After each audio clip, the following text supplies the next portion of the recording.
Boa tarde a todos. Sejam bem-vindos, então, a este webinário, esta palestra virtual, com o nosso convidado, o professor Oliver Gaycken, na Universidade de Maryland, nos Estados Unidos. Eu agradeço muito aqui a presença do professor Oliver Gaycken, por ter aceitado o nosso convite para falar aqui de cinema científico. Este evento é uma iniciativa do grupo de pesquisa LIC, né, o Laboratório de Imagem Científica. É um grupo que congrega pesquisadores de variadas instituições, Unifesp, Unicamp, PUC São Paulo, Universidade Mackenzie, e este evento é particularmente organizado por mim, Alfredo Súpia, pelo professor Cícero Silva, da Universidade Federal de São Paulo, e pela professora Jane de Almeida, da PUC de São Paulo, e também da Universidade Mackenzie. Bom, eu vou introduzir, então, aqui nosso convidado, o professor Gaycken, que é professor associado do Departamento de Inglês, e também Vanbury Distinguished Professor de Estudos Comparados, e também membro, né, do núcleo do programa de Estudos de Cinema e Audiovisual, e do programa de Literatura Comparada da Universidade de Maryland, em College Park. Ele é autor de um livro fundamental para os estudos de cinema científico, chamado Device of Curiosity, Early Cinema and Popular Science, publicado pela Oxford University Press, de 2015, e autor também de uma variedade de artigos publicados em periódicos como Historical Journal of Film, Radio and Television, Science in Context, Journal of Visual Culture, Early Popular Visual Culture, a revista Screen, e a coleção Learning with the Lights Off.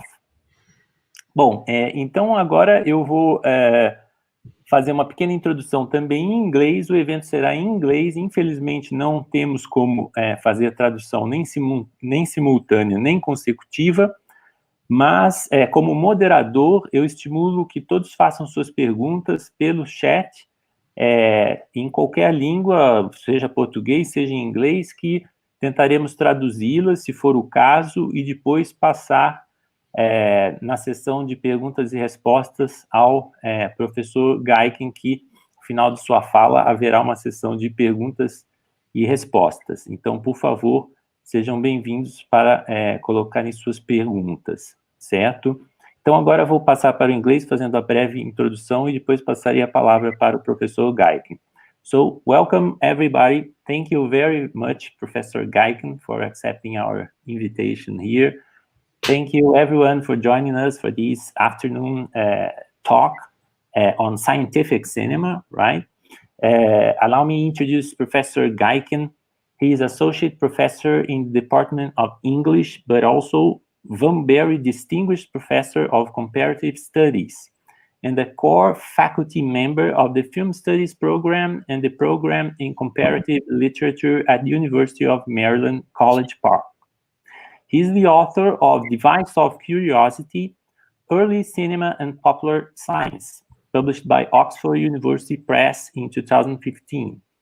His articles have appeared in the Historical Journal of Film, Radio and Television, Science in Context, Journal of Visual Culture, Early Popular Visual Culture, Screen, and the collection Learning with the Lights Off. So thank you very much once again, Professor Gaycken, and now it's our pleasure to listen to you. Thank you.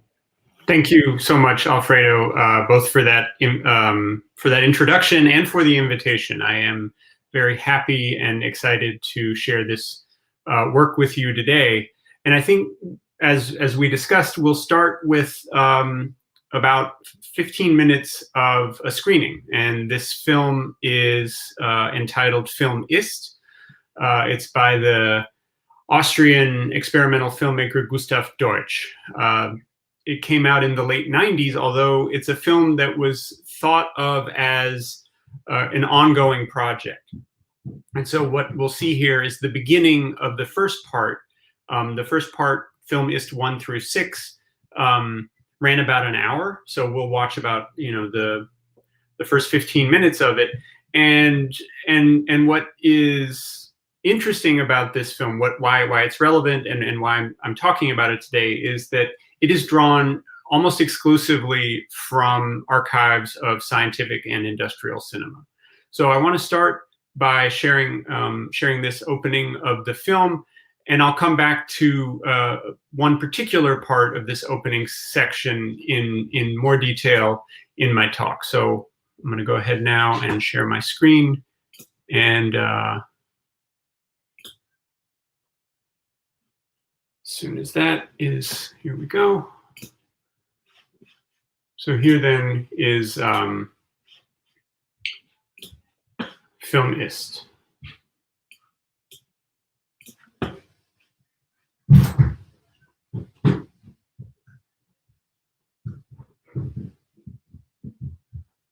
Da in früheren Filmen nur 12 Aufnahmen pro Sekunde möglich waren, mussten diese damals durch Doppelkopieren auf 24 gestreckt werden.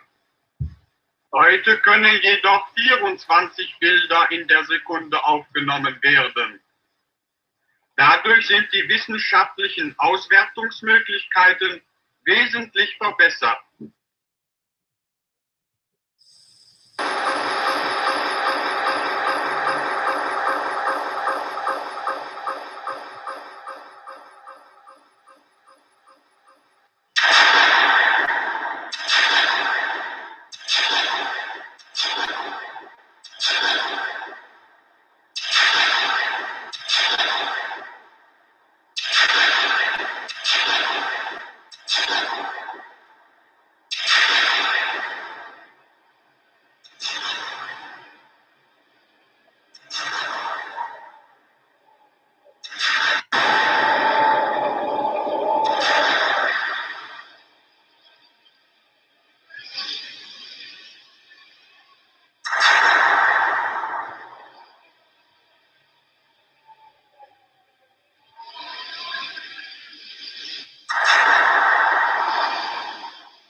Florida cul-de-sac. We are scanning the geometry of our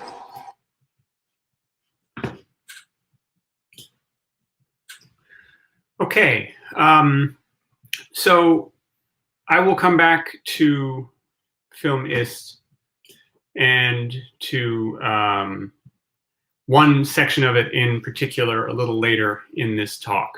Let me get my PowerPoint up now. Go back to the share screen. All right.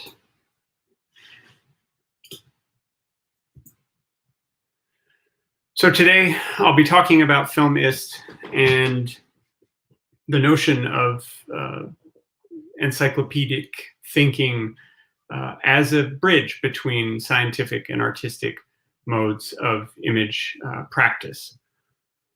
So the locus classicus for thinking about recycling in cinema and media studies is the compilation film. In one of the earliest accounts of this mode, J. Leida focused on the newsreel and its repurposing of newsreel footage by such practitioners as Esfir Schub, Hans Richter, Frank Capra, Alberto Cavalcanti, Len Lai, and Alain René. Another prominent tendency is to consider how the avant-garde has made use of cinematic recycling. Indeed, experimental cinema can lay claim to being the predominant site for creative reuse. And here I'm quoting from William Weese's book on this mode, where he writes, "The privileged realm of filmmaking for this project is experimental or avant-garde film, where the most interesting, aesthetically satisfying, critically informed, and politically challenging uses of found footage are to be found, or so it seems to me." End of quote. Largely absent from the established critical landscape, however, are accounts of film recycling in the domain of science, although this area has established myriad methods for using pre-existing motion picture materials. Today's talk takes a step in the direction of accounting for this kind of reuse by discussing an avant-garde film that consists entirely of scientific footage, Gustav Deutsch's Film Ist 1 through 6 from 1998. A predominant tendency in writing about Film Ist emphasizes the disparity of the materials from which Deutsch assembled his film. Alexander Horvath, for example, contends images which seemingly have nothing or little to do with each other in terms of origin, or don't belong together, are compared, interlaced, and considered related. Tom Gunning similarly highlights the importance of decontextualization for Film Ist, noting that the scenes Deutsch selects, quote, twitch like amputated limbs, displaying their unique features divorced from contextual meaning. Both scholars assume a fundamental difference among the fragments that Deutsch's film assembles. I have followed this tendency as well, linking Deutsch's editing choices to the figure of the surrealist flaneur, who discovers beauty in unexpected places. And here I'm quoting an essay that I wrote about a decade ago. The unusual visual power of Deutsch's archival discoveries is due in no small part to his isolation of them from their original contexts. He thus performs a liberating violence, establishing or at least concentrating their unexpected lyricism. End quote. This approach certainly pertains to much of Film Ist. A particularly memorable moment of this sort occurs when Deutsch interweaves a film about how the puff adder, a venomous snake, acquires its prey with a psychology film and an ophthalmological film, transforming what was intended as a record of snake behavior and teaching films for the sciences and medicine into the centerpiece of an avant-garde nightmare. And I'll show you this clip now.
This transformative use of previously existing footage accords,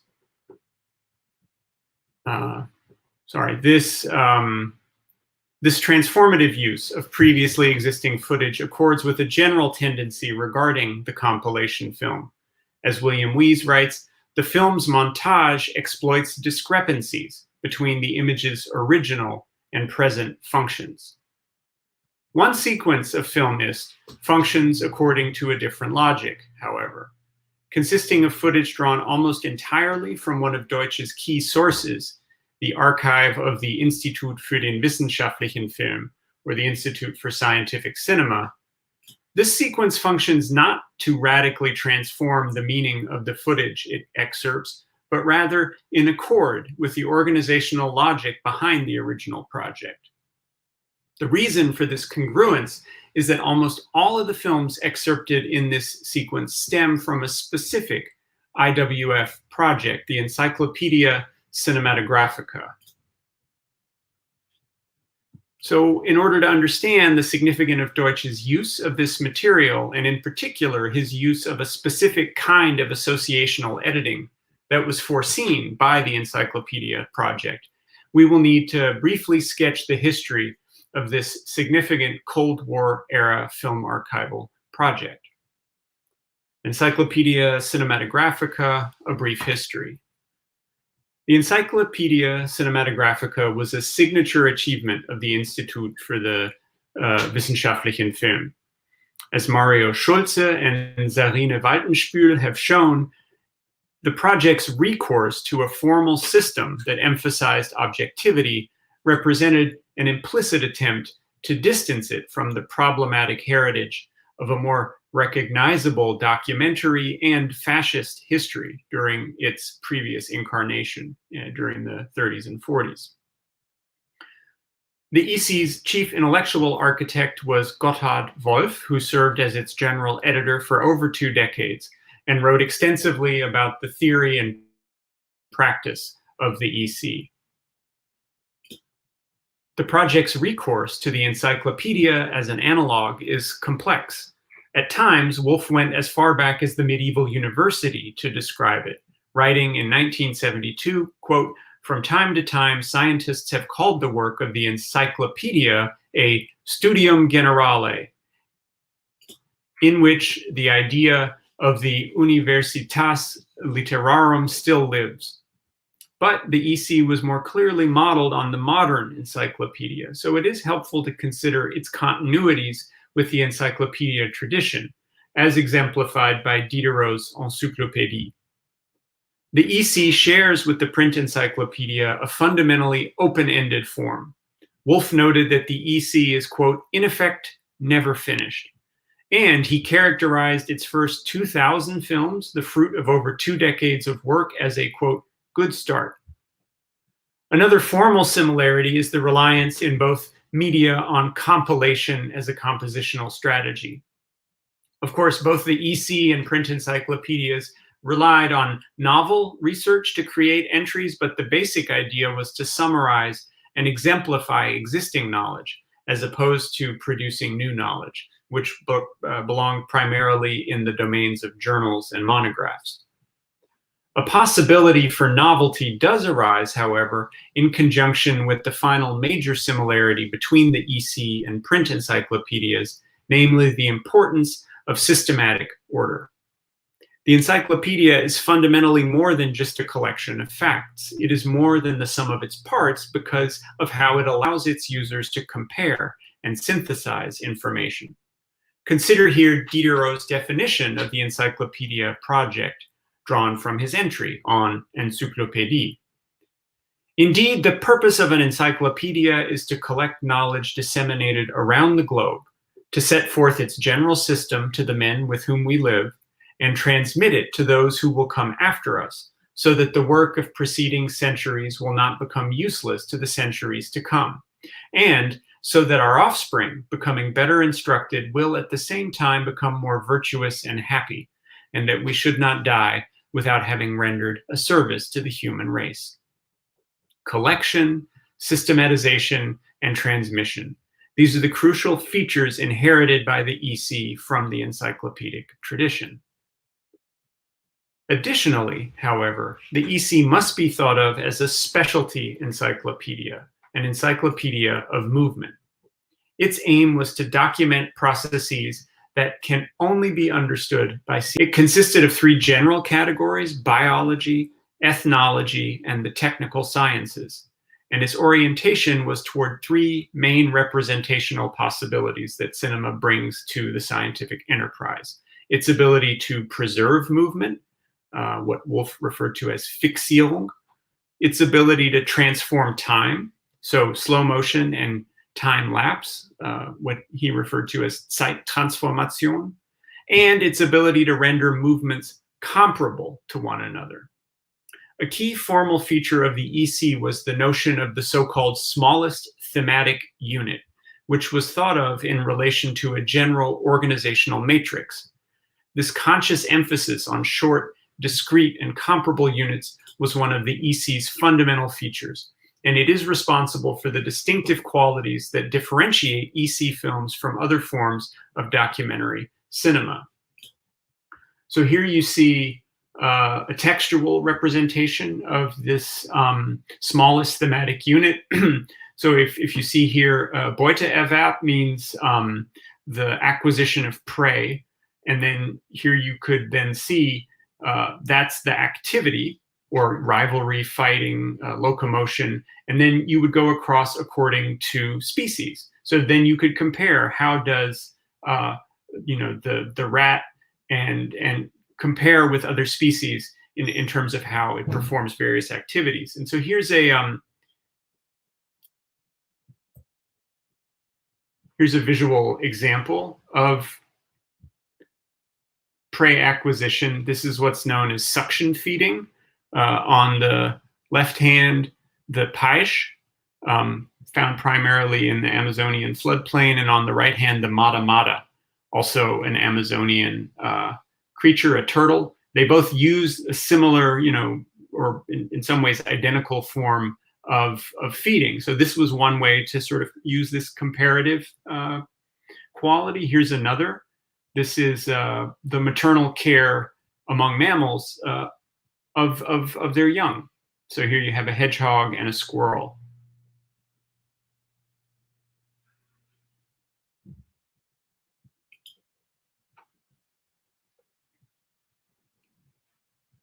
In this emphasis on systematic form, where the smaller units were only truly meaningful as part of a larger whole, and the term that Wolf often used was to think of the project as a mosaic. The differences between the EC and more familiar forms of nonfiction film become evident. Indeed, Wolf took care to differentiate among forms of nonfiction cinema, specifying, quote, "The scientific documentation film in a particular form is now the main source for the systematically planned film documentation in the scientific film encyclopedia." And this word, documentation, as opposed to documentary, is not an accident of translation. According to Wolf, whereas according to Wolf, the documentary film, Dokumentarfilm, with its tradition of advocating for social justice, worked on a level calculated to convey human emotion. But the three distinct and overlapping kinds of scientific film that the IWF prioritized were the research film, Forschungsfilm, the documentation film, Dokumentationsfilm, and then the university teaching film, Hochschulunterrichtsfilm. And these films had a different goal, which Wolf phrased thusly, quote, "A documentation film is a film that fixes a movement process with a high measure of reality and is conceived so that it can be approached from a number of different research perspectives." The films that constituted the EC, in other words, were meant to be documents more in the sense of cinema's pre-Gersonian documentary tradition, what Paula Ahmad has characterized as, quote, "cinema's inventorial applications," which were more prominent in the period of early cinema, but have been eclipsed by, on the one hand, cinema's hegemonic formation as an entertainment medium, and on the other hand, the specific discursive parameters of what we call the documentary tradition. This atypical form allows the EC films to be incorporated in FilmIst in a way that does not run counter to their original meaning, but rather exemplifies the project's aims of comparative analysis. So I want to turn now to the Deutsch film again. And as I mentioned, the film is built in this way that is, systematic in terms of its organization. So it's divided into named and numbered sections, and each contains within it numbered subsections. So the section that I'm interested in talking about now for the next part of my talk is section 1.3.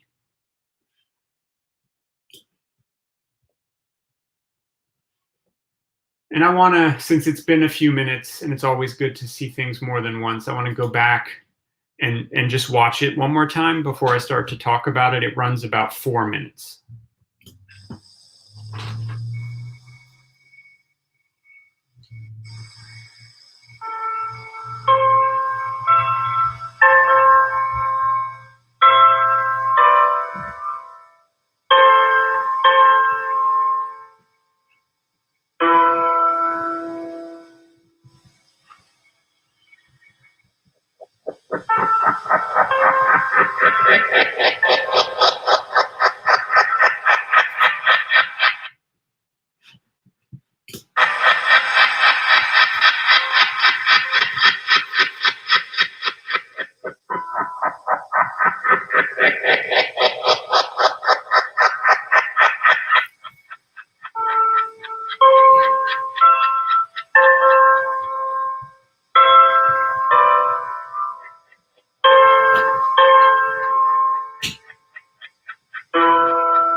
So the first step of analyzing this sequence is to create a filmography. And as we create this filmography, you see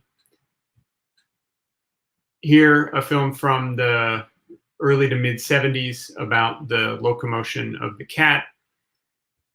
And then all the films that are preceded with an asterisk are films that come directly from the Encyclopaedia Cinematographica project. So here the film about pigeons flying in slow motion. Film about locomotion in humans, in human children from the 50s. The peacock flying from the late 70s. The second film, this time a little girl, part of the human walking series. And here the moth, the first of two films of chimpanzee locomotion juxtaposed with a different film about pigeon flying, pigeons in flight, the second chimpanzee locomotion film, and then a film about perception, which on the one hand seems like a bit of a departure, but I think there's a way that it makes sense in terms of the logic of the editing progression. It returns to this film about flying, this time a bat. And then finally, the one film that's clearly sort of not part of this larger section in terms of, you know, the kind of work that it's doing. This is a DEFA film, an East German documentary film about the airport. But if you remember from the opening section that I screened, one thing that does connect this to the next section is this emphasis on circular movement. So the circulation, or the sort of radial movement here of the radar is a bridge to section 1.4. So establishing that most of these films, the overwhelming majority, come from the EC project. I want to talk a little bit about what I see as the editing pattern that Deutsch is establishing here. And it seems to me that the editing pattern is very much in line with the Encyclopedia project's emphasis on comparison. So for the first 2/3 of the section, Deutsch juxtaposes the smallest thematic unit of two different kinds of locomotion, walking and flying. So we have first the walk of the house cat compared to the flight of pigeons. Then we have the male child's walk compared to the flight of a peacock. Then the female child's walk compared to the flight of the hummingbird hawk moth. And then the walk of a chimpanzee compared to the flight of a single pigeon. The fifth pairing departs from the established pattern as the four-limbed walk of the chimpanzee is compared to several shots from this film about the perception of movement called Bewegungssehen. But I think here the point of comparison is less a departure than a shift, a pivot from a kind of foot-wing dyad to animal hand, human hand. And then there's a further connection with the zigzag that's drawn by the hand to the sort of way that the bat's wings periodically form their own zigzag when it's in flight there, feeding from the tube. And then there's other connections too. Obviously, the bat returns to the motif of flying.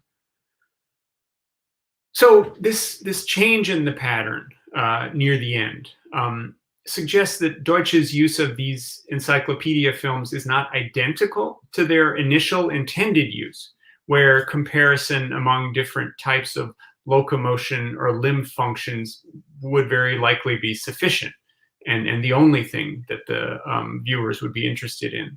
And of course, there are other ways that Deutsch's appropriation departs from the uses to which the EC films were typically put, beginning with the experimental soundtrack that clearly marks the footage as something other than a scientific record.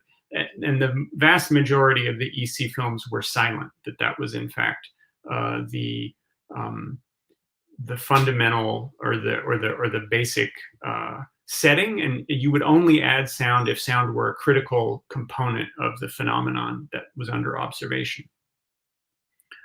Finally, Deutsch's associational editing that takes over in this last third of the sequence is also detectable earlier.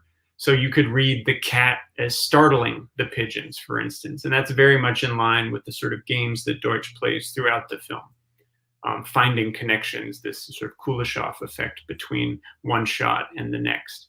And that's very much sort of in line with the more typical understanding of what compilation film does, is that it creates these unexpected connections among disparate materials.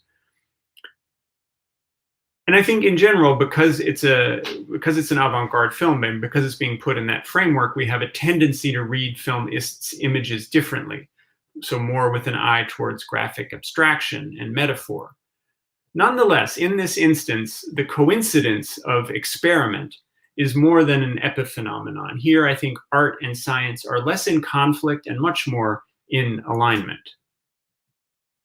In his use of the EC films, Deutsch has not simply created an aesthetic dimension where previously there was not one.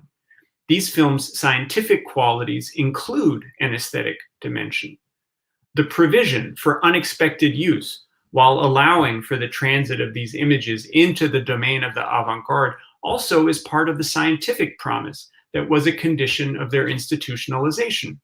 As Wolf wrote, quote, "The standard issue research film usually serves a certain clearly circumscribed hypothesis, for instance, an investigation of the phases of movement in cell division, certain animal behaviors, or the movements of a quickly moving machine. When such a clearly circumscribed research film is used, it almost always turns out that the finished recording contains material for further insight, which one did not think of in the original definition of the problem." End of quote. The scientific film thus remains open to the future, containing a kind of surplus knowledge that the encyclopedia films were made with an eye towards maximizing. Individual films can have an unforeseen dimension to them, and the entire project aggregates and multiplies that potential. In this sense, the EC's vision of a cinematic database resonates with other, more familiar projects from the histories of art and cinema. Abby Warburg's Mnemosyne Atlas, what Lev Manovich calls Ziga Vertov's database aesthetic, and Charles and Ray Eames's found footage filmmaking, about which Orit Halpern recently has noted, quote, "The Eames office as a design practice largely worked through recombination." Since Deutsch's engagement with these films in the late 90s, the Encyclopedia Cinematographica has begun to be recirculated via the Technische Informationsbibliothek, the German National Library of Science and Technology in Hanover. And here is what that interface looks like. The TIB AV portal, largely under the open access license terms of Creative Commons, has made a really huge chunk of the encyclopedia and IWF films available. As the library explains, quote, "In many cases, TIB has to renegotiate rights with the holders and agree upon the discontinuation of existing license restrictions. Only then can films be made freely accessible online, enabling their future application for types of use that are, as yet, unknown to us today. After all, there is no telling which services will be commonplace in a few years' time. This way, the films can be used in a variety of manners, fostering scientific exchange in the digital environment." And Deutsch is not the only filmmaker to have turned to the EC films since the dissolution of the EC and its parent organization, the IWF. The German artist Christopher Keller. So here's another. So this is the search page on the TIB AV portal. I searched IWF, and you can see the hundreds of films that come up. And then this is what an individual film's page looks like. So you can play it. A lot of times you can download it for free in 2 different resolutions. So it's really a wonderful recirculation project. So here is Christopher Keller's 2001 installation in Berlin that was entitled Encyclopaedia Cinematographica, which consisted of 40 monitors displaying loops from the biology films. So this is what the monitors would look like. They would endlessly loop movement cycles, which is an interesting kind of connection to the history of animation and the history of animation's link to scientific imaging. So we can think here of, Muybridge flip books or other uses of kind of motion analysis within film history. Now, more recently, another Berlin-based filmmaker and artist, Andreas Bunte, has taken the EC as a point of departure for a series of what he calls filmic experiments, which he sees as particularly indebted to Gotthard Wolff's notion of the Bewegungsdauerpräparat, a term that analogizes film and biological specimens, taxidermied or wet or microscope preparations. And so I have a brief clip here from one of Bunte's films that documents, it's called Safe Disassembly. It documents an industrial operation in the former East Germany where cluster munitions are being taken apart. So I'm just going to show a brief clip of this to give you a sense of his work and its connection to this encyclopedia tradition. And here I think the emphasis is on on duration. So slow cinema as a form or scientific cinema as a form of slow cinema.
So to move towards a conclusion, Gotthard Wolff used a quotation from Alfred North Whitehead as an epigraph to a book published in 1967 that commemorated the publication of the encyclopedia's 1000th film.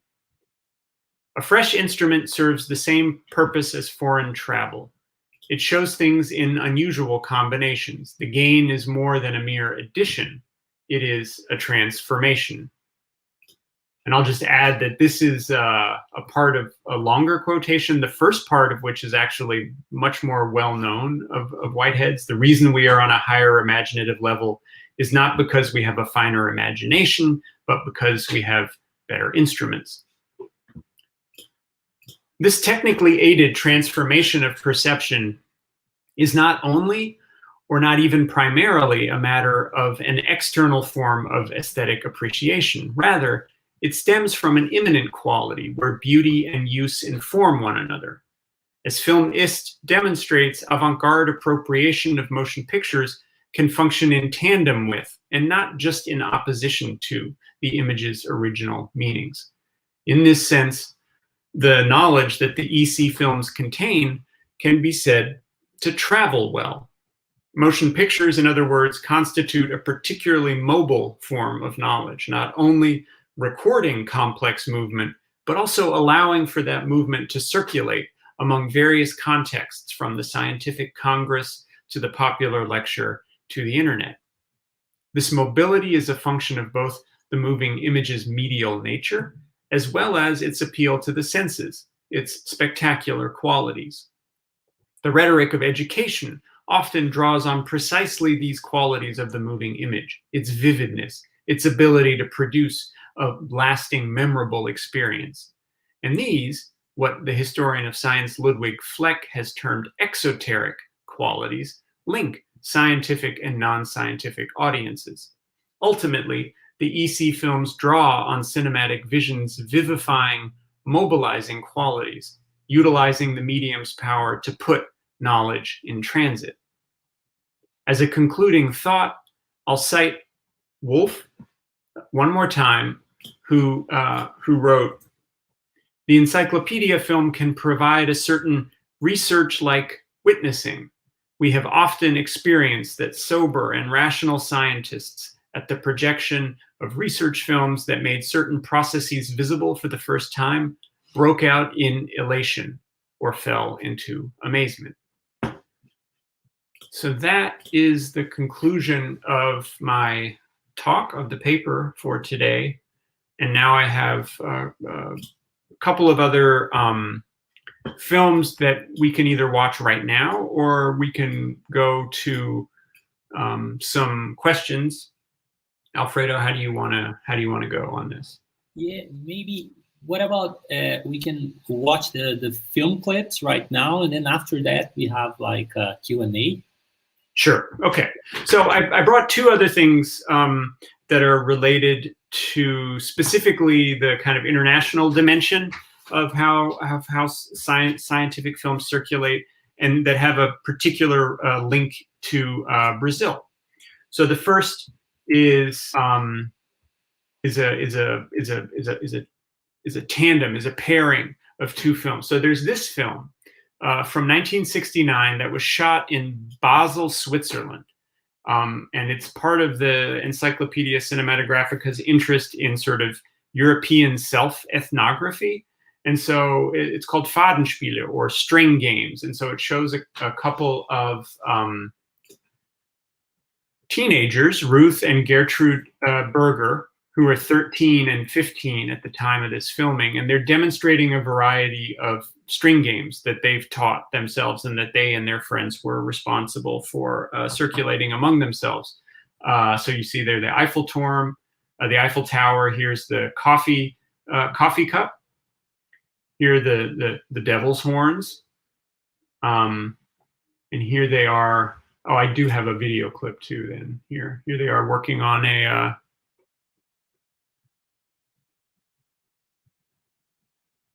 kind of a combination, so they can pass it to each other.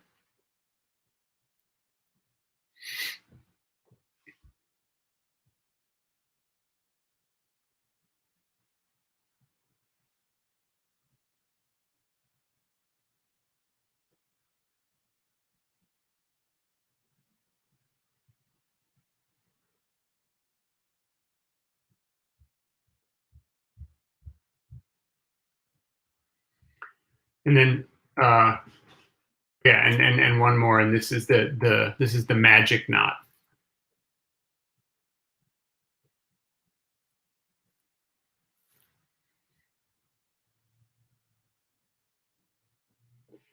So juxtaposing this with another film that actually was made quite a bit earlier, and it was not made in the context of the EC at all, but because of the sort of shared qualities of ethnographic film, still functions in a similar way of being something that can be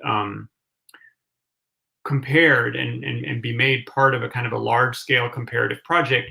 Film that was shot in South America by the German anthropologist Theodor Koch-Grünberg in 1911. And so this was among the Taulipang children, and I guess the tribe is sometimes called Pemon, and it was near Mount Roraima, so up in the north. And here is the connection.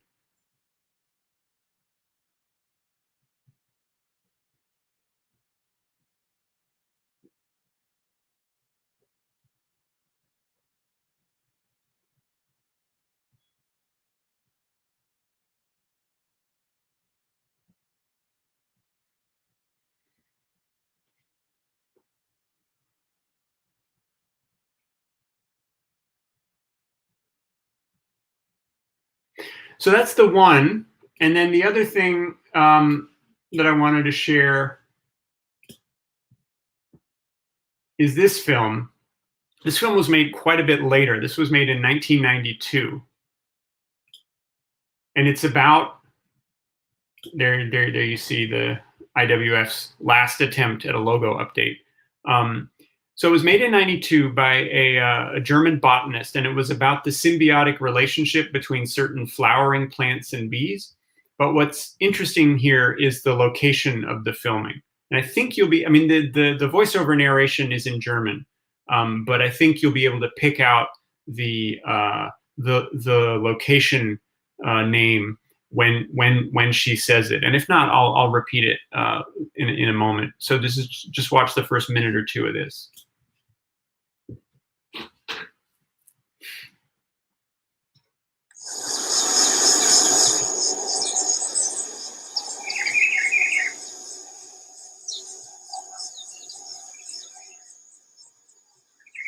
In weiten Gebieten Südamerikas, wie hier im Staate São Paulo, finden sich häufig nur noch Restbestände des ursprünglichen Primärwaldes. Diese sind jedoch auch heute noch sehr artenreich. In mehreren Stockwerken überragen hochwüchsige Bäume das Unterholz. In dieser reich strukturierten Vegetation nutzen holzige Lianen freistehende Bäume als Stützen, um an das lebenswichtige Sonnenlicht zu gelangen. So auch Vertreter der Malpighia 10. Allein aus dieser Familie sind in den Neotropen rund 950 Arten bekannt. Im brasilianischen Naturreservat Mata de Santa Genebra bei Campinas beginnen die meisten Malpighia 10 Arten im Februar zu blühen. Darunter auch Stigmaphyllum lalandianum, deren dicht beblätterte Girlanden nun gleichmäßig mit einem hellgelben Blütenflor überzogen sind.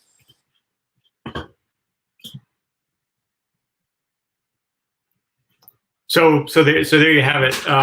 This was actually, I had done a search for Brazil in the TIB AV portal, and this is one of the films that came up, but I didn't realize until Alfredo, said, hey, this is literally right next door. This is in Campinas, the nature preserve Mata de Santa Genebra.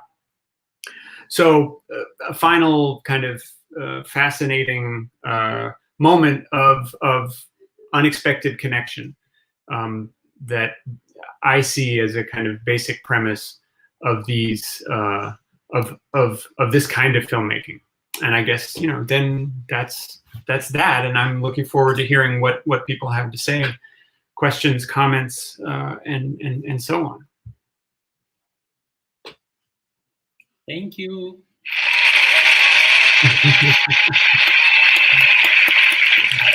Yeah, that's nice. Makes it seem like less of a void that I'm talking into. Thank you so much, Oliver. So yeah, we can open for questions, and we have a couple of questions here. Well, first of all, thank you very, very much for accepting our invitation, because I didn't mention that at the beginning, but actually you are recovering from a surgery. So yeah, well, minor. It's very, very minor. But still, it's thank you so much for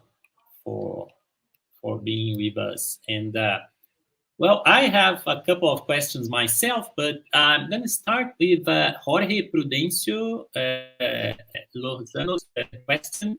He's a dear friend from Universidad del Quindío from Colombia. And let me just put my mic just a second. And there you go. Okay, so I'll try to translate his question here. He asks you, what's needed or what's lacking right now in terms of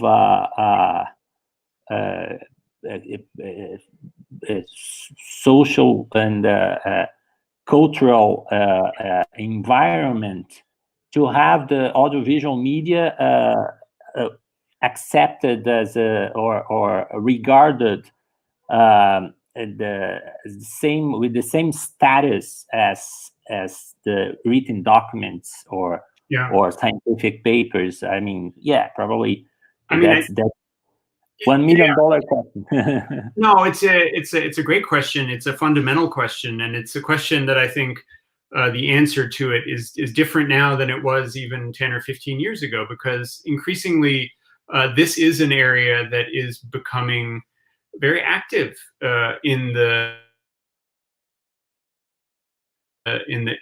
world of academic research, both from the perspective of cinema and media historians, and from historians of science and technology and medicine, because I think there are kind of parallel and now convergent and sometimes overlapping research agendas that have brought this kind of filmmaking to the fore. So within my discipline of cinema and media studies, this is an outgrowth of, on the one hand, documentary scholarship, and I think it's part of this turn towards non-theatrical media that's happened in the last 10 years or so. So this, kind of recognition of the vast amount of material that was created to circulate outside of cinemas, in schools, in institutions, and so scientific filmmaking is a kind of a subset of that larger area. And then within the sciences, within the history of science and medicine and technology, the recognition that the moving image was something that was, kind of incredibly widely used. And it's something that those scholars have only slowly started to come to grips with. I think because for a long time they saw cinema as a kind of, extra, unnecessary kind of a form of popularization. It was never thought of particularly centrally in the same way that textual documents were. But things have been leading towards this. So the interest within science studies since the 70s in images has helped train people to pay attention to the visual, and there has been an increasing interest, especially among younger scholars, towards finding new areas that haven't been investigated yet. And there's so much at this juncture, and that's also partly why I think it's taken a while, because it is these are kind of records. These are things that are difficult to understand without combining the insights of the history of science and cinema and media studies. Because if you just come at it from the questions that scientists and historians of science ask, you often miss the things that media scholars have been trained to pay attention to. I would say one other thing about that, which is that this is also an area that is often at the mercy of past archival decisions. And the been most kind of sensitized to recently is how often film gets separated from textual materials, even if they were created together and meant to be thought of together initially. So you think about how often within educational film, a film and a booklet and maybe a film strip and a poster, they were all created as part of the same campaign. And nowadays, in a lot of archives, they will be put in 4 different areas. And so to be able to sort of put the pieces together is often, sometimes it's impossible because things have disappeared or just those linkages aren't obvious anymore. But my sense is that non-theatrical media and science films in particular have to live and were made to be understood within this sort of contextual envelope in a way that entertainment films and documentary films weren't. Entertainment films and documentary films, their purpose was to go out and to be self-contained commodities, and often that's not the case with these other kinds of films. And so I think that's an important, and that's maybe also partly why it's taken longer and it's more difficult. because sometimes the films by themselves are very hard to understand. You know, just a film of an operation. You know, what do you do with that? It is a lot more interesting than when you can connect it to its context. And so I think that's, you know, those two things, that disciplinarily, there's been a movement that is now converging on this area and allowing people to start working on it. And then this archival dimension of starting to sort of pay attention and be able to reconnect to this, you know, kind of audiovisual heritage is, those are the two things that come to my mind about, you know, from that question. Thank you. Excellent. Thanks, Oliver. There's another question by Gianni. Could you talk a little bit about Bazin's quote, beauty do hasard, the kind of la beauté du hasard, no? About scientific films?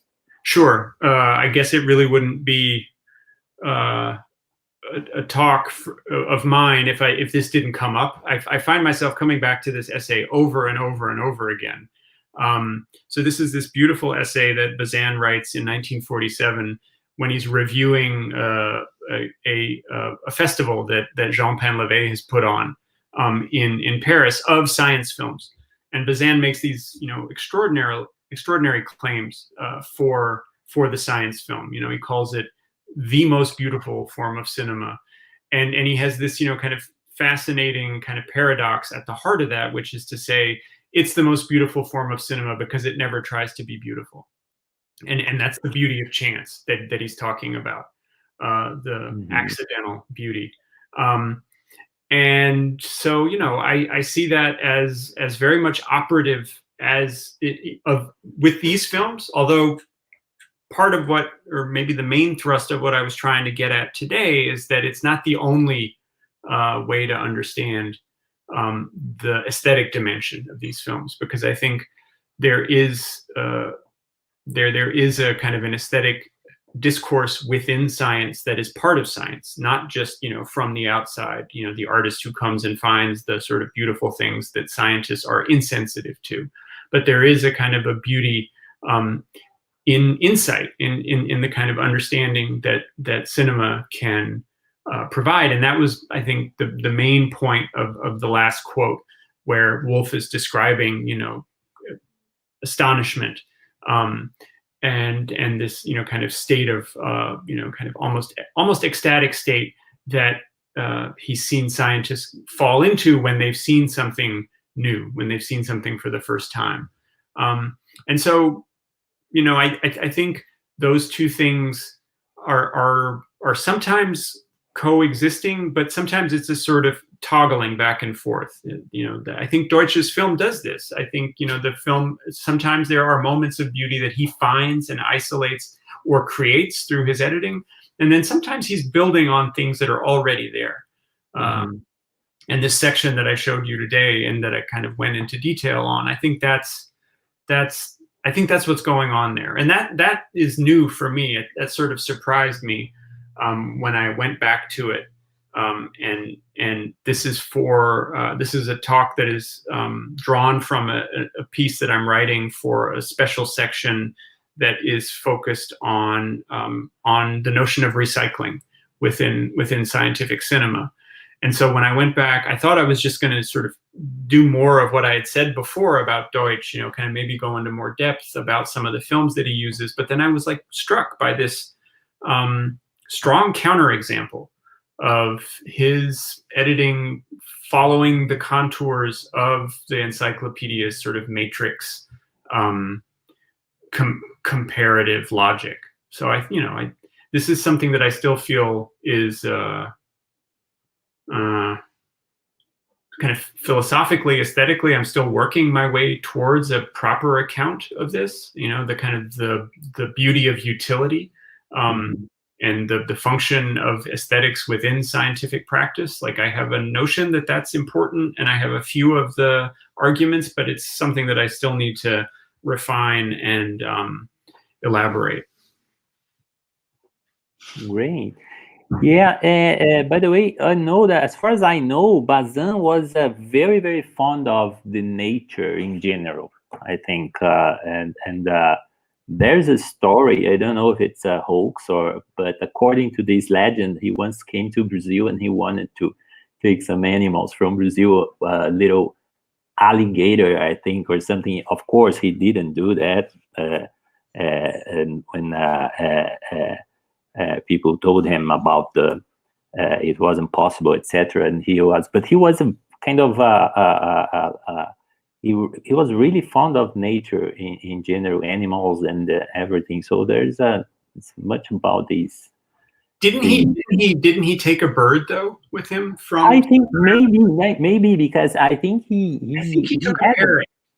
Yeah, but I think he wanted more animals, but it wasn't possible, of course. But yeah, I've heard the same story or a similar story about him smuggling an exotic bird. Maybe he did. At least I saw a picture of him with in France, and he had a bird, and that bird didn't look like an European bird or something. Maybe, yeah, I don't know. I think that's true. And you're right. The kind of his fascination with nature in general and with animal life in particular is another strong link. But between the kind of material that Deutsch is working with, and I agree with what Jana says in the comments that Film ist is a Bazanian film. I think that's another connection that maybe I could make more explicit. But Oliver, because I've seen that link between Bazin and Deutsch's films, but what about Krakauer? Because Krakauer had also kind of a realist theory, and I don't know, but as far as I remember, it might be even closer. I mean, in terms of these revelation of nature, film as an epistemological tool for understanding reality. What do you think about that? I think that's productive. And in fact, someone I know and who you might know, James Cahill, who teaches at the University of Toronto, had just written a fantastic book about Painlevé. He is working on this connection between Bazin and Krakauer, which is partly biographical. I think that they are connected, but more on the level of their writings. And this is something that I noticed a while ago, and I've never really gone too much farther with it, but both Krakauer and Bazin have a real emphasis in their film theory on this notion of revelation, that film can reveal the world, and that's much more important than kind of being able to reproduce it. And I think in that sense, a lot of the things that scientific cinema does, its ability to transform time, to show us things that are too slow or too fast for our normal perception, all of the sort of the registers of light that it's able to interface with that we wouldn't normally be able to see, that kind of revelatory quality is a core function of scientific cinema. And I think it's one of the things that attracted both Bazin and Krakauer, although Krakauer is less explicit about his interest in science as a form of filmmaking. And so for him, it does come from a kind of a different vantage point, a different angle. And watching these Gustav Deutsch films, something that came to my mind is just that because actually the Encyclopaedia Cinematographica was founded. It's a project that was founded in the 50s, right? 1950s or yeah. It makes me think about Vannevar Bush's article, As We May Think, one of the kind of some people consider him one of the the foreseers, the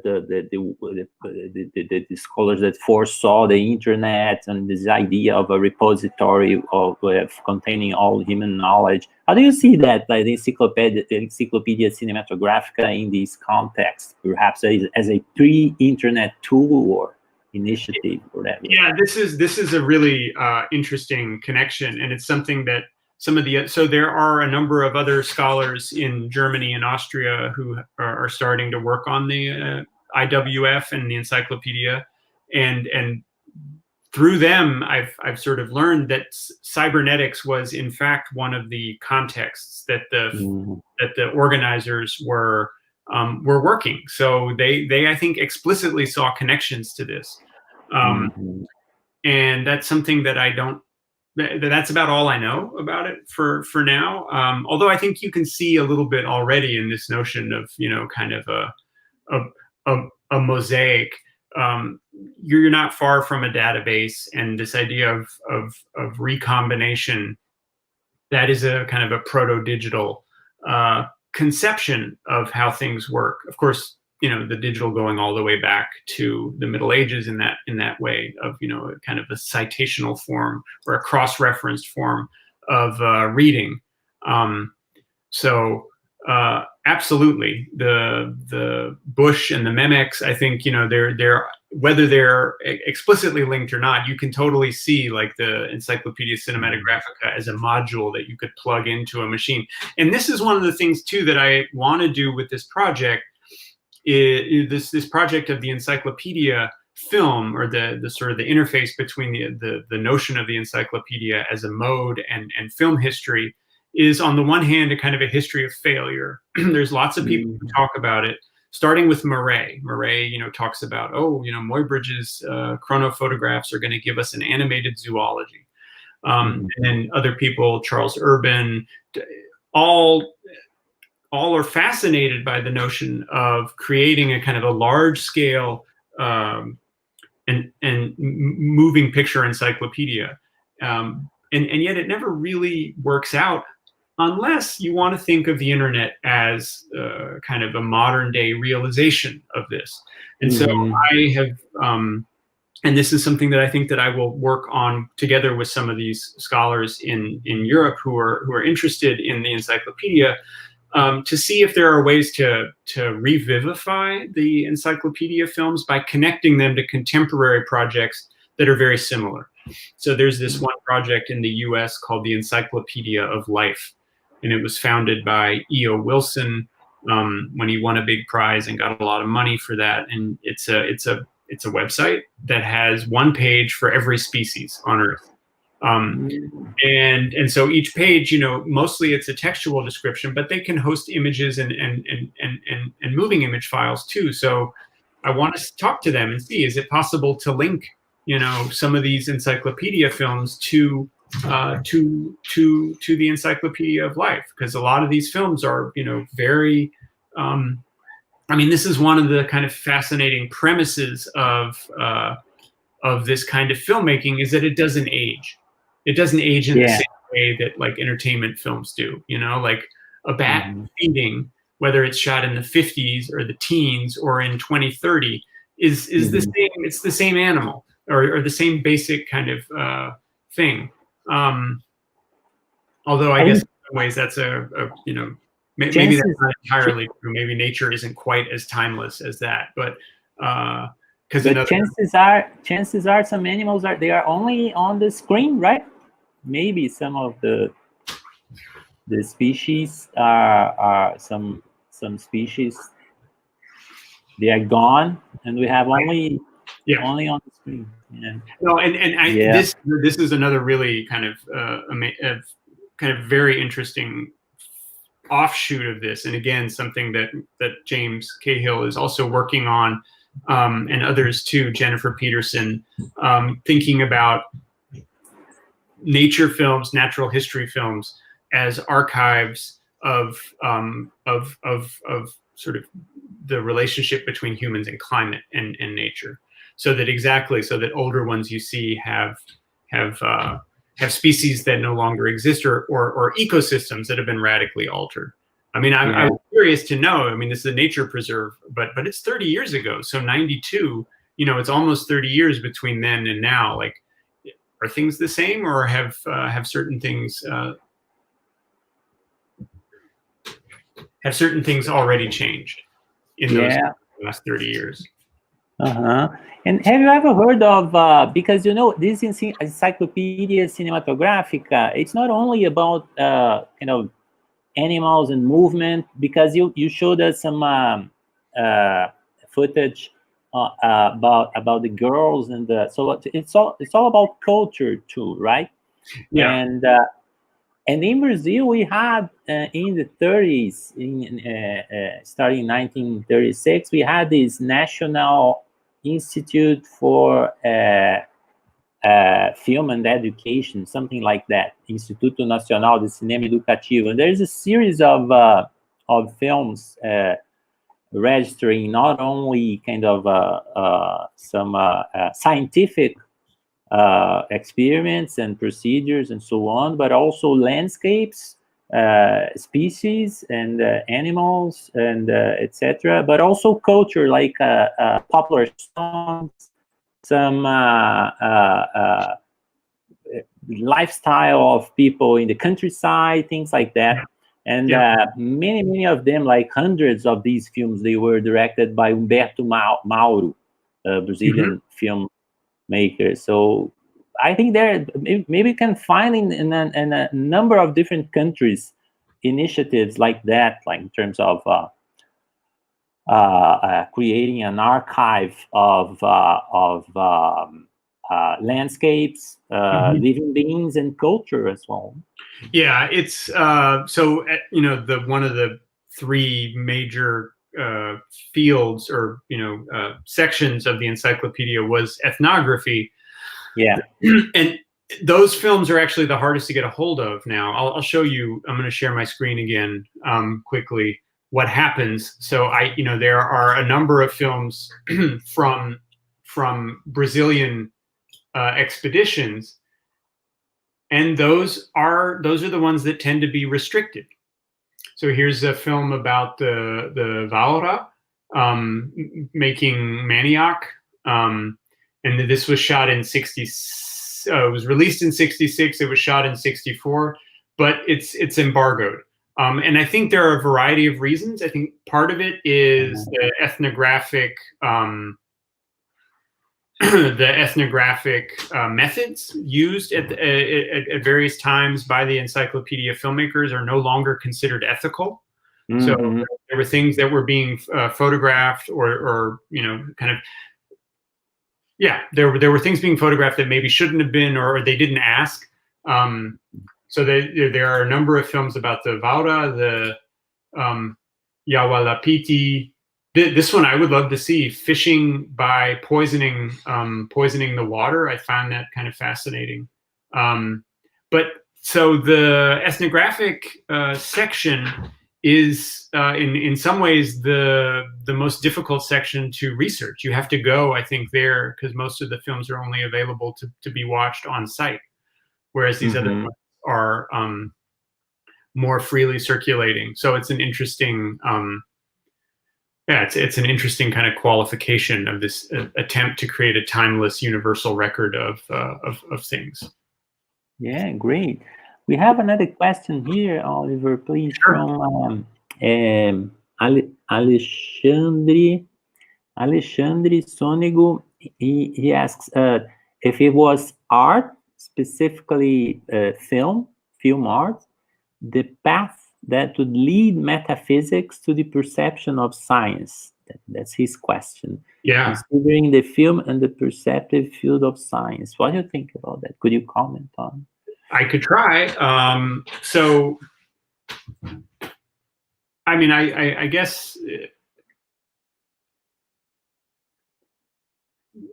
So if the question is can art lead to a kind of a change in perspective, kind of a philosophical change in perspective of what science does? And I think absolutely. I think that, you know, kind of art and science, as much as they're often posited as polar opposites, are in fact in constant contact, and that, you know, scientists have kind of a philosophically inflected worldview, and also an aesthetic sense, both explicit and implicit. And this is, I think, partly what I was trying to point to today with this connection between Deutsch and the encyclopedia. So it's not just that Deutsch is mining the encyclopedia and finding in it things that were unappreciated and transforming them, but that, you know, at least to a degree, the things that he's doing there overlap with the kind of procedures and visual experiences that scientists were interested in. I mean, I guess I'm a little bit thrown by the issue of metaphysics, but if the second question then is a clarification, cinema and the perceptive field of science, then I think maybe I've answered that. Yeah, and also in your book, The Device of Curiosity, actually you talk about these blurred lines between fiction films and scientific cinema, right? I remember that some of the chapters talking about Charles Urban and also Fayad, Louis Fayad, and that's interesting. I definitely see connections, and the other question from Jorge about the relations between cinema and education is a great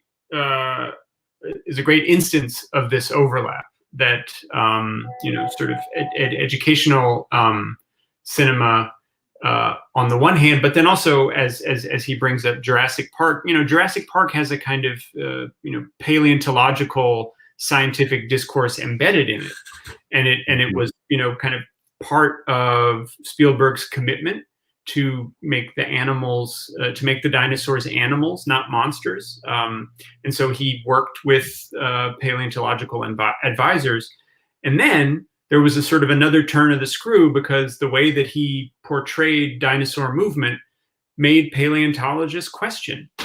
It made them, you know, kind of try to prove the film wrong. They were like, no, you know, the sort of the famous thing that got a lot of attention was the question of whether T-Rex can actually run. You know, can't it? Like the film shows us, but you know, so there was a whole kind of research area that developed around, or kind of spurred on by the film. And so I think this is something that happens a lot, that there's a lot of back and forth between the cultures of science and entertainment. And it's not only, you know, the sort of the way that this is often framed is, and it's usually framed this way by scientists, you know, like, did the movie get something right? Or you know, is there a sort of a scientific kind of reality that the scientists then have to reassert? And I find that kind of discourse often really limited and not as interesting as the sort of the question of how things go back and forth. So it's not just sort of science coming in and correcting movies, but it's thinking about how science and movies, you know, kind of mutually inform each other. Yeah, absolutely. I think a couple of days ago, I read something about scientists finding evidence on DNA preserved in amber or something like that. That was a premise was a kind of fictional premise for the Jurassic Park movie. They found an insect preserved in amber. So maybe, well, I mean, not entirely fictional, and then that goes back to the source, the Michael Crichton book. And you know, Crichton is himself a kind of a scientific popularizer whose books have bibliographies, and he was in touch with lots of people at the time. So I think, you know, he was going beyond what had been discovered, but it's not all that surprising that, you know, he doesn't usually go too far into the future. And so I think that as a premise, the fact that it's been demonstrated doesn't surprise me. It was similar to in the course of the film, they discovered a raptor species that they thought that they were making up for the film, and then it turned out that somebody else found it. You know, so that there are these kind of overlaps and instances of you know, reality following fiction that I think are are not that unusual. Yeah, absolutely. Well, I was wondering if Gustav Deutsch, if he was the same generation as Petr Kubelka, perhaps? They may have been separated by a little bit, but I'm pretty sure that they were very familiar with each other, because it's, they were both in part of the Vienna kind of scene. I don't know if Deutsch studied with him. I would have to look that up. But I would feel comfortable saying that they knew each other. Yeah. No, because I just remembered some of Kubelka's films, like the ones in Africa, right? I forgot the titles and so on, but right. Indeed, yeah. Afrika-Reise, our trip to Africa. Yeah, where it's the home movies. Yeah. Yeah, no, I think that there's he's part of that kind of that era of experimental film's interest in reworking existing footage. So, he's part of a much larger trend towards reuse, but he has a kind of idiosyncratic approach often to what both the materials that he's using and then the way that he's reworking them. Yeah. Jana has a question about. Yeah, she has it. What do you think of the aestheticization of microscopic and macroscopic images by post-production softwares? For example, the various computer-generated images of COVID.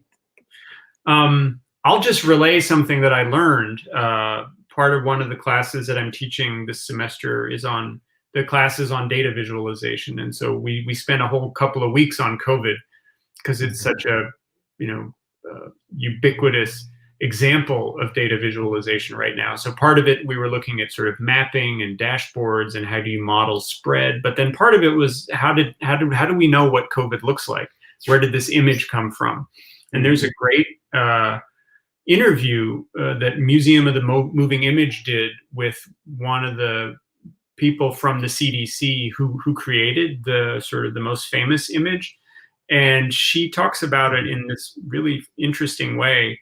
She's a medical illustrator. And so this was connected to a screening of the Fleischer film, Fantastic Voyage.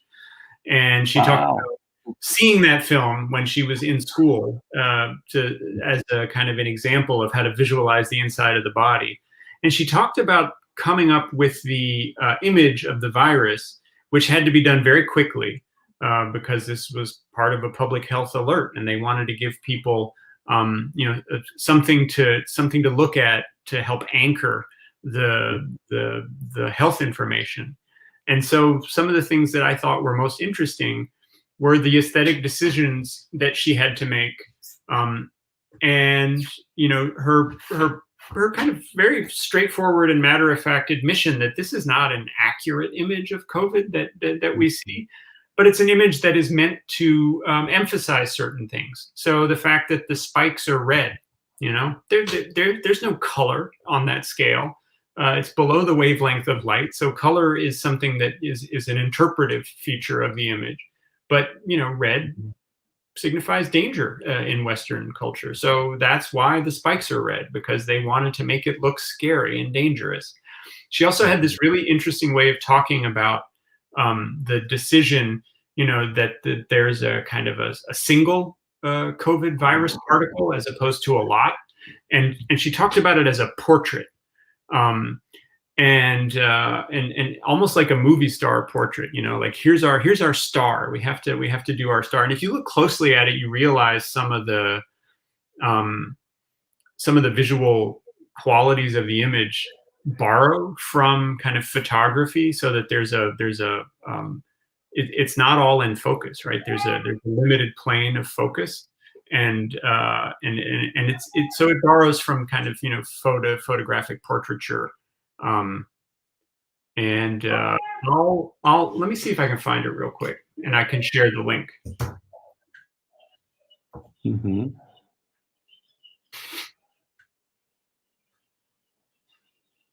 But yeah, that was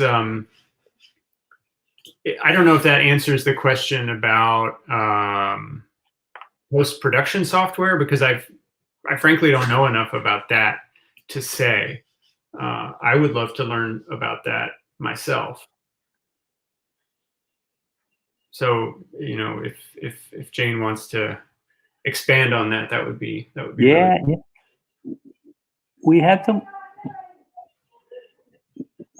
We had some more questions. Sure.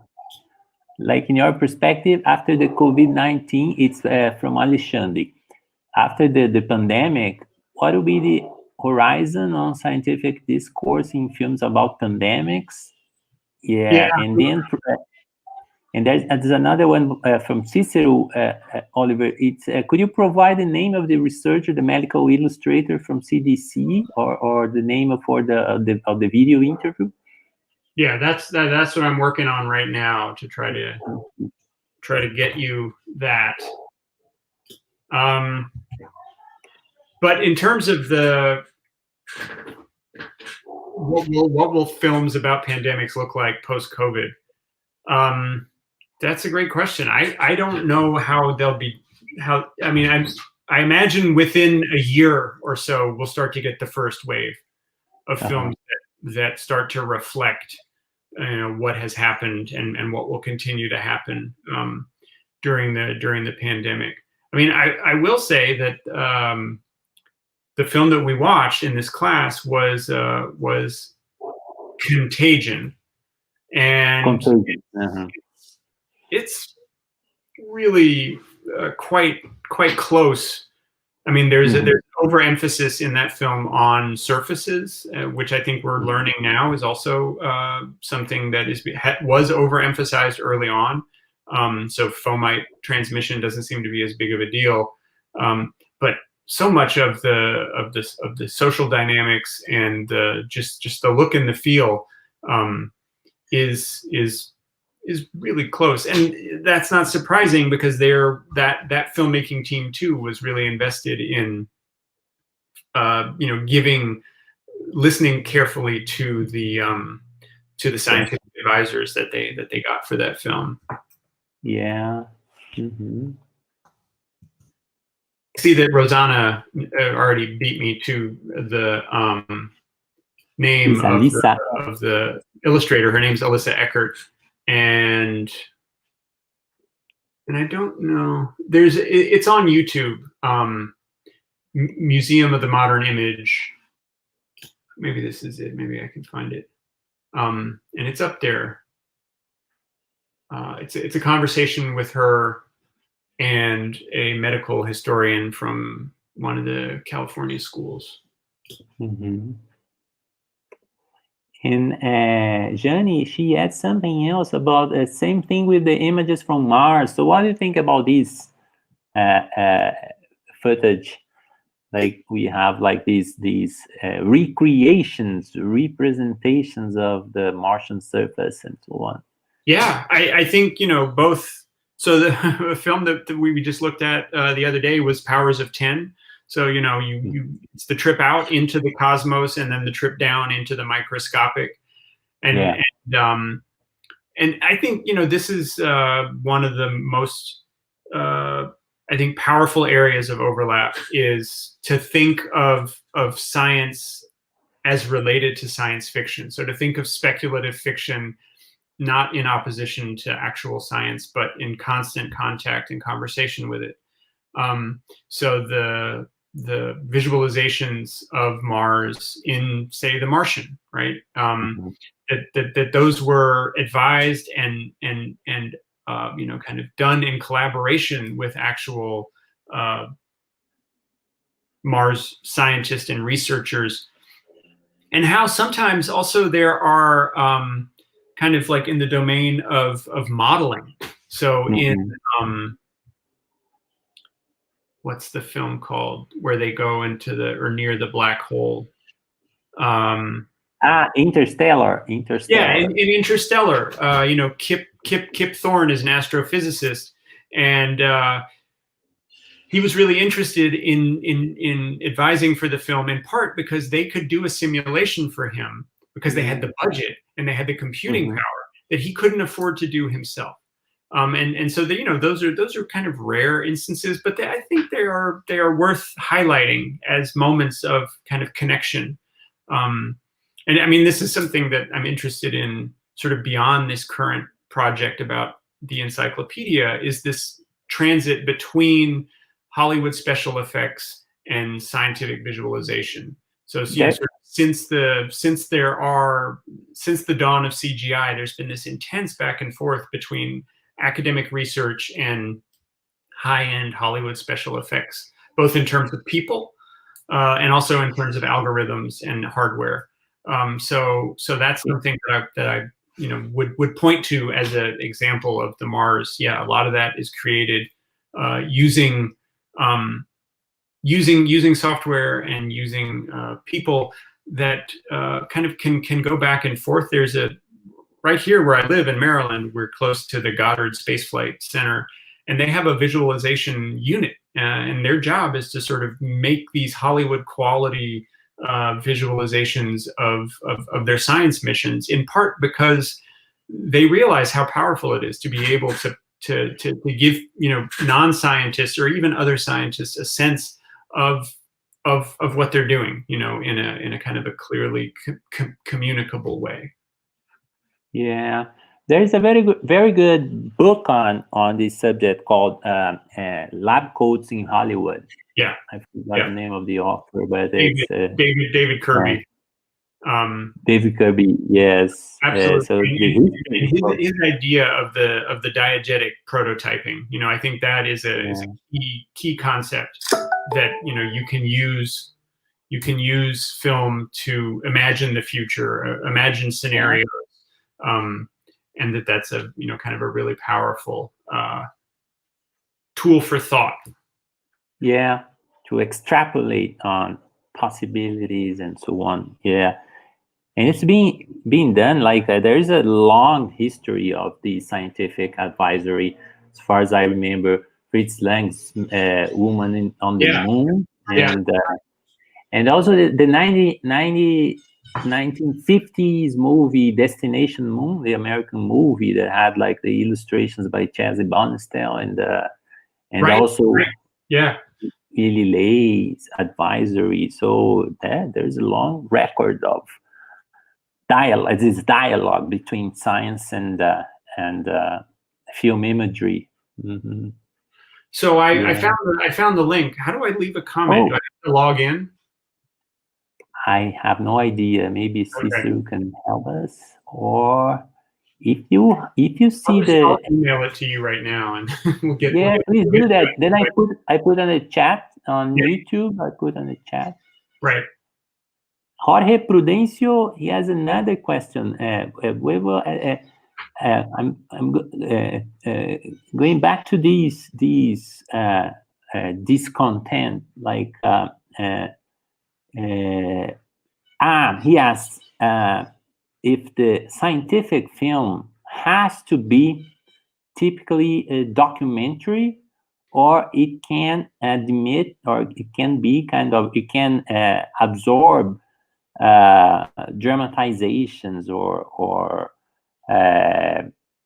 it can be like almost a fiction film and still be considered a scientific film. So it's all about these blurred boundaries between fiction film and scientific film. So, and I remember that somewhere else you spoke about that, about the definition. I think Wolf's definition of documentary film. So I think Jorge's question is a little bit about that. Is every single scientific film also a documentary, or you can have like a fiction film and it can be scientific film as well? Yeah, I mean, to go back to a moment in the Bazan essay, Bazan's claim is that microbes are the greatest actors in the world. So I think this is.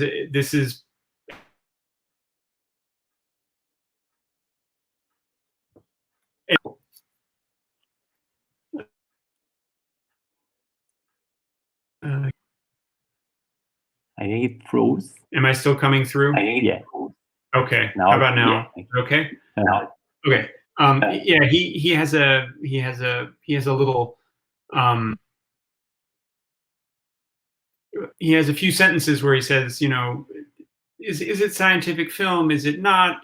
Is it documentary? Is it, you know, is it fiction? And he kind of throws up his hands. He's like, I'm not interested in this question. The main thing is to enjoy these films. And so I have I guess in some ways a kind of a similar attitude. I don't think it's irrelevant to try to do a taxonomy the way Wolf does. I think it's quite helpful to distinguish between or among research film, educational film, you know, educational film for university, high school, you know, primary school audiences. Those are all meaningful distinctions. But I don't think that is kind of at the core, nor is the question of kind of dramatization or fictionalization, I think, the key issue. Because science film, I think, can sort of be, you know, it can move among these modes. And that I prefer a kind of a flexible approach to the question, and without sort of throwing out the need to have a definition. That's my evasive answer to that.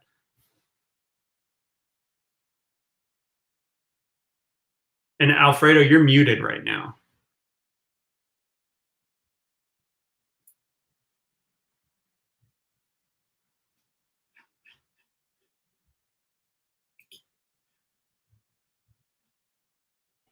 Oh, sorry. There you go.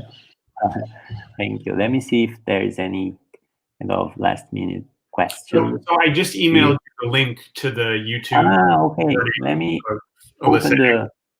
I'll put on the chat. Let me see. You emailed me. I didn't get it. Not yet. But I think my connection is starting to become unstable here. Yeah, I think we are actually. I think we are kind of 5 to 5. So you must be tired. And okay. I like talking about this stuff. Oh, great! So let's see if there is any last question. Come on, everybody! Hey, everyone is invited to write down the last minute questions. Any further questions? I think I had one. No, you talked about the borders between scientific cinema and art experimental cinema. Could you just elaborate a little bit more about the idea of scientific cinema as slow cinema that you mentioned? Yeah. So, I mean, the Bunte, I think, is doing that. So you saw it there, and there was an example of it in the clip that I showed right at the end of the opening kind of clip that I showed, that sequence where you're literally watching the minute hand of the clock. I think a lot of times, you know, scientific observation is about duration. It's about watching something carefully over time, even if there aren't radical changes. So I think, you know, that's a shared concern. I mean, a lot of times scientific film is interested in abridging duration, you know, through things like time lapse. But there are lots of sort of pockets of this durational approach. I think, especially like in things like psychology, where you're sort of, you know, watching people interact or live their lives. And I guess, you know, to come back to the ethnographic, you know, to see the kind of process. And, you know, I think here about sort of the Salome Skwirsky's recent book about the process genre, that there's a lot of overlap there, you know, that scientific film can be interested in watching processes unfold. So yeah, I think it's it's a link, a strong kind of shared commitment and interest in temporal unspooling that isn't accelerated. Yeah, it made me think of Tarkovsky's book, Sculpting Time, like the idea of film as a sculpting time. And I think scientific cinema as a whole, like in general, that's a concern. Yeah, or at least capturing that time, the essence of time, or yeah, indeed. Well, let's see. There is some last questions. Comment. In Brazil, we're living in a period from Alexandre. In Brazil, we're living in a period of denial of science. Not only in Brazil, not just Brazil. we are living in a. We hope that films can be an important counterpoint to the formation of. Yeah, indeed. Films can be a useful tool. Let cinema be the subversive element of negative thinking, of denial. Yeah, just a comment, but very welcome these comments. I agree. I mean, this is so maybe this is a good note to end on. Scientific cinema, I think, is often seen as a kind of a boring cinema, a cinema that is in the service of vested interests, a cinema that's a kind of a fundamentally conservative form of cinema. But I think that's a kind of a very limited and distorted view of what science is. Science can also be radical, and I think more often than not is, especially in this current climate where it's sort of basic insights are often being questioned, and its basic procedures, its openness to self-critique, its openness to improvement. That these films now more than ever deserve to be recovered, reappreciated, and so I mean that's one of the it's one of the continual kind of joys for me of working in this area. Yeah, for us all. Yeah, science can be as engaging as any kind of fiction film, right? Yeah, in many ways. Absolutely. Yeah. Or even better. So I just sent you the link. My okay. Let me see here. Let me see if just put the yeah, there you go. I'm gonna put on the chat so everybody can have access to this interview.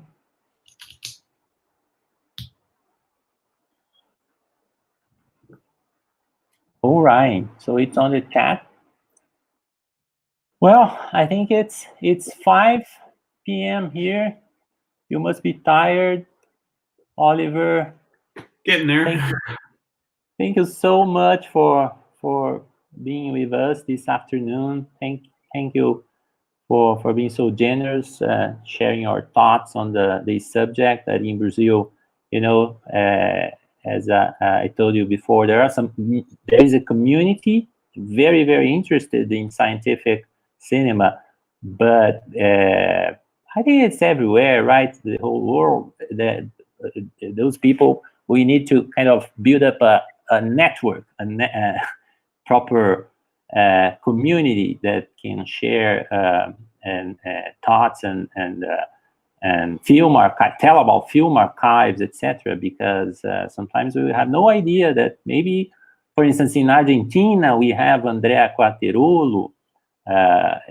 She's a specialist in Argentinian scientific cinema too. So it's really important to talk further on the subject, to keep this dialogue. So thank you very, very much.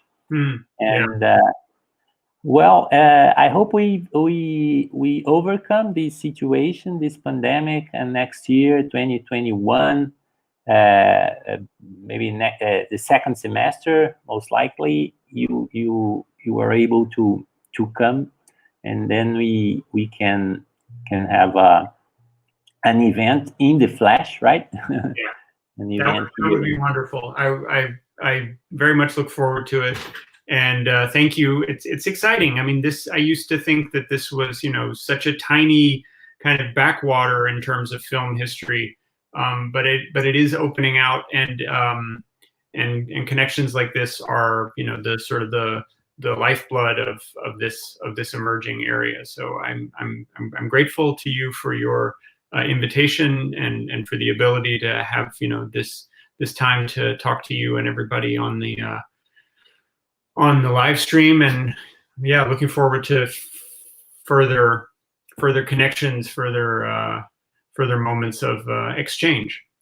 Oh, that's great. I didn't tell you because I had actually, I have no power here. There was a storm. Is that why it went dark? Yeah. Wow, so you're on battery? I'm using my cell phone to get the internet, the Wi-Fi signal.